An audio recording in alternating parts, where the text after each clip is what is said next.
Le Lude. Le long du coteau courbe et des nobles vallées, les châteaux sont semés comme des reposoirs. Et dans la majesté des matins et des soirs, la Loire et ses vassaux s'en vont par ses allées. 120 châteaux lui font une suite courtoise, plus nombreux, plus nerveux, plus fins que des palais. Ils ont en nom Valençay, Saint-Aignan et Langeais, Chenonceau et Chambord, Azay, Le Lude, Amboise. Charles Péguy. De la motte féodale et de la forteresse en bois, on érige ensuite une forteresse de pierre, d'une surface double de celle du château d'aujourd'hui. Au cœur des querelles régionales entre comtes d'Anjou, dont le Lude fit partie, et comtes du Maine, puis des querelles internationales dans la guerre de Cent Ans, qui virent les Anglais prendre le château et y tenir siège 2 ans avec 2000 hommes en armes. Le sire de Retz, le célèbre Barbe Bleue, aidé des bombardes d'Ambroise de Lorée, libère le château de l'envahisseur. La famille de Daillon transformera alors le Lude en demeure de plaisance. Le charme du Lude sera alors dévolué avec les modes et les époques, chacune de ces 4 façades ayant son style propre et le tout étant homogène, de la Renaissance au classicisme du XVIIIe siècle. Majestueux sur son promontoire dominant le Loir, le Lude vit et resplendit, objet de soins attentionnés et renouvelés. Premier spectacle son et lumière d'Europe, ayant accueilli 5 millions de visiteurs depuis 1957, le Lude se tourne désormais vers la magnificence des jardins, des potagers. La roseraie et les taupières sont ici sublimées. Rappelons que des rois séjournèrent au Lude, dont Henri IV et Louis XIII. Sans conteste plus somptueux château de la Sarthe et assurément son seul château de la Loire, rendez visite au Lude et vous serez conquis.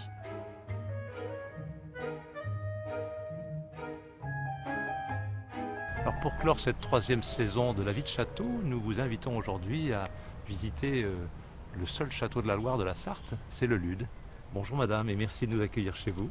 Bonjour monsieur. Alors nous sommes en présence de la façade ouest, on peut la dire comme ça? Oui, aujourd'hui c'est l'entrée du château. Bon, ça n'a rien à voir évidemment avec ce qui se passait au Lude à l'origine, mais depuis le XVIIIe siècle, l'orientation du château s'est faite vers la ville. Donc c'est l'entrée, c'est pas vraiment une façade, c'est l'entrée et la cour d'honneur. C'était un pont-levis jadis qui Il n'y avait pas de pont de ce côté-ci.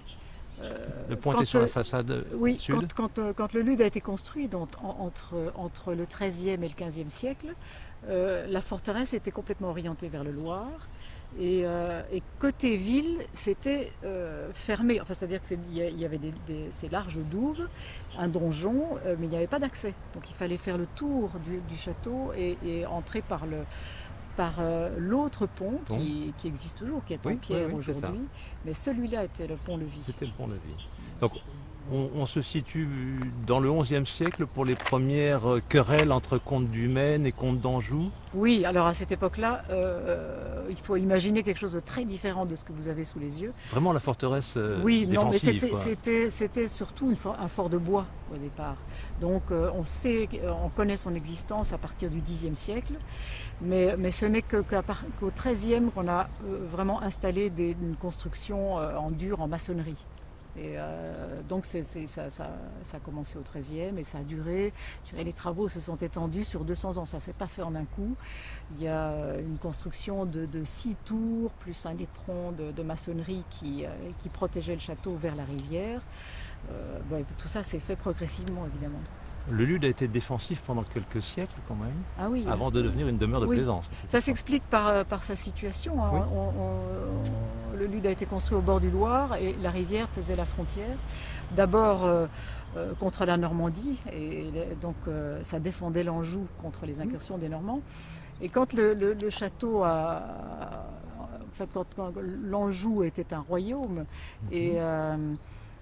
et ce château a joué un rôle important dans la défense de l'Anjou contre les Anglais, évidemment. Qui ont pris le château, je crois d'ailleurs, à une époque. Oui, ça a été un des épisodes sanglants du Lude, puisque les Anglais ont pris le château en 1425, exactement.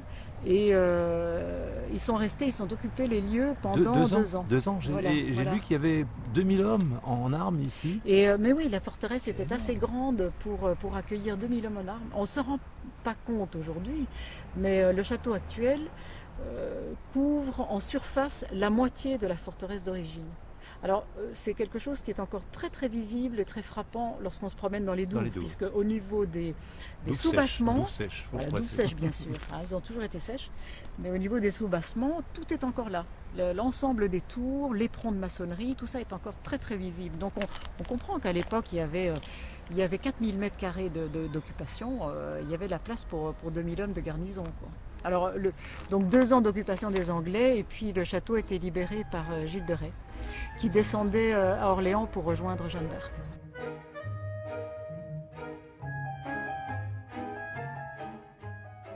Nous sommes maintenant sur la façade Renaissance, qui est celle qui a vos faveurs, je crois. Oui, moi j'ai vraiment une préférence pour cette façade-ci, parce qu'il n'y a plus beaucoup d'exemples en France de châteaux de la Renaissance, enfin qui ont un décor de style de la Renaissance italienne en France. Et le Lude est un exemple quasiment unique. C'est une façade qui a été datée de 1410 à 1425 et qui n'a pas été transformée par la suite. Et c'est assez rare. Elle a vraiment été préservée et elle a été inclue chaque fois dans les transformations successives qui ont eu lieu les siècles suivants. Alors vous avez dû noter une chose, c'est qu'en vous promenant autour du château, il n'y a pas 2 façades identiques. Exact. Et ça, c'est une des particularités du Lude. Exact. Il y a une évolution, on est un livre ouvert, je dirais, de l'histoire de l'architecture française du Moyen-Âge jusqu'au XIXe siècle, au fur et à mesure qu'on se promène autour. Mais celle-là est tout à fait authentique et je sais que même pour les Italiens, c'est un exemple de référence. Le Lude est un exemple de référence. C'est très ouvragé, il y a énormément de figures, de personnages. Peut-être qu'ils sont passés au château, on peut le supposer, certains. Alors les personnages qu'on voit dans les médaillons sont la plupart du temps des portraits issus des médailles romaines. Parce que l'iconographie de la Renaissance italienne faisait beaucoup référence à l'iconographie romaine. Et donc, au fond, ce sont des médailles agrandies, si vous voulez. Donc, les personnages qui sont là n'ont probablement pas grand-chose à voir avec les habitants du château lui-même, quoi. 2 rois ont dormi, je crois, au Lude. Oui, en effet. Au moins 2. Voilà. 2 connus. Au moins 2. Et en tout cas, Henri IV, parce que le château était habité par la famille de Daillon. C'est une famille poitevine. C'est le fils qui était proche d'Henri IV, je crois. Mais c'est-à-dire qu'ils ont tous été proches des rois de France. Le premier est arrivé ici à l'époque de Louis XI, c'était le chambellan de Louis XI, oui, c'est ça. Jean de Daillon. Et c'est à lui que nous devons les premières transformations de la forteresse en une demeure de plaisance. C'est à son fils que nous devons cette jolie façade, parce qu'il est allé faire la guerre en Italie et il est probablement revenu avec des artistes italiens, des artisans italiens. Et cette famille va occuper le château jusqu'à l'époque de Louis XIII.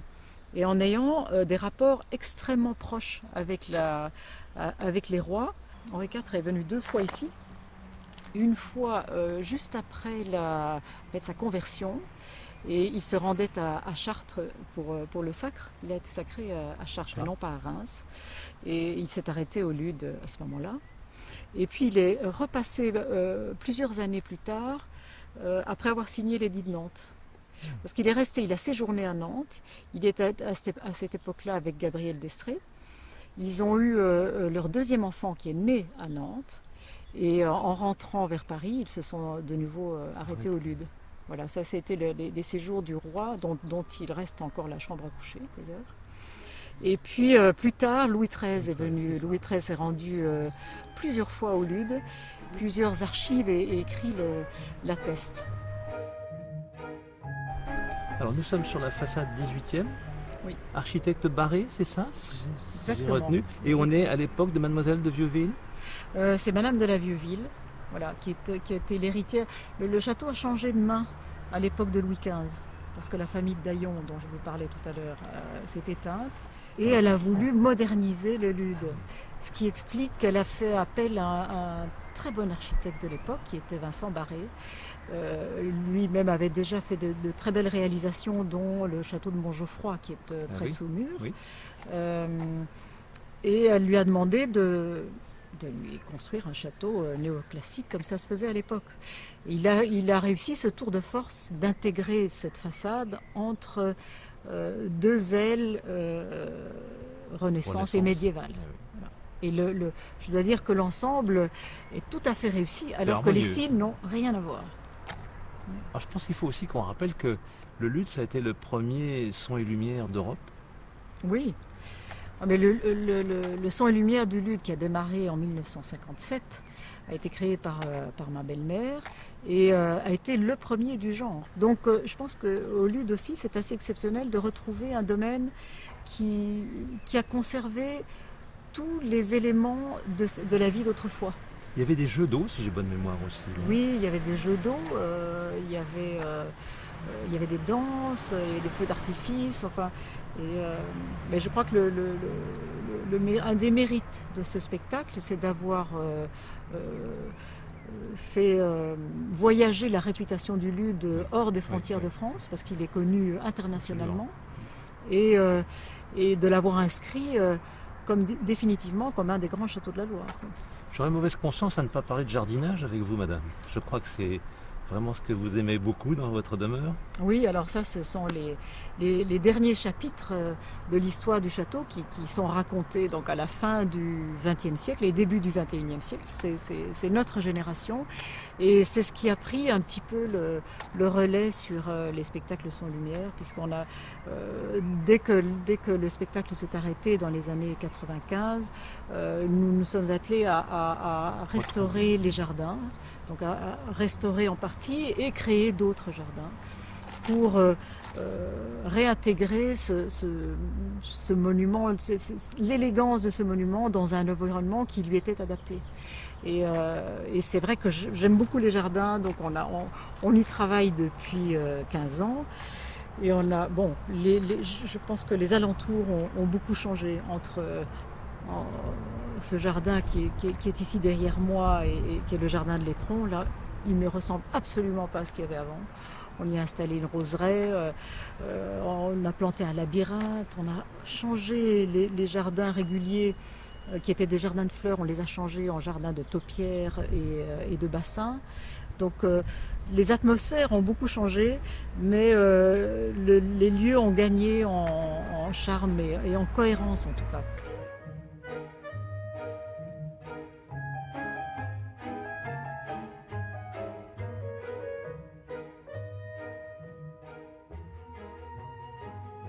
On va rappeler que le luth est ouvert tous les jours sauf le mercredi, mais à partir du 15 juin, c'est tous les jours. Alors surtout, venez comme nous profiter par une belle journée comme ça de ce jardin magnifique. Merci madame. Je vous en prie.